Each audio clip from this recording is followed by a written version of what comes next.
you got hair loss, can you still grease you with the back door? My dad's here. Right. Audio is on. Moment of truth. Just need to use that stuff. Yeah. I'll do that food.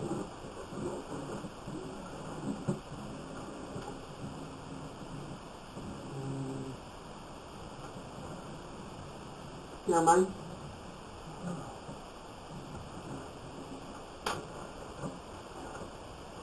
Some fan, nothing crazy though. That was better again. Maybe is that one of the junction down there this weekend? Same thing there. Little cup of sand. This is dirty. Well, no, sand means there's a backfill. Something's been moving. It means that there's a gap someplace in there where it lets sand in from underneath the house. The sand is what's underneath. That's the, under the foundation of sand. You wouldn't have just like brown clay sand or anything else. And there's the corner. That looks really good. Wow. So there's never been water that's come inside. Like that's the bottom of the furnace right there. Cool. Okay. That's good.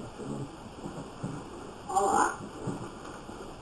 So now we need to put barstones real quick. Yeah, so foundation, roof, appliances. Big thing, the dishwasher is no bueno. If we can replace the dishwasher, it's not a huge expense, but again, it'd be a thing that I would, yeah. And then, yeah, it's like you're washing dishes in the sink and everything. Again, I don't know how much there's language barrier or anything that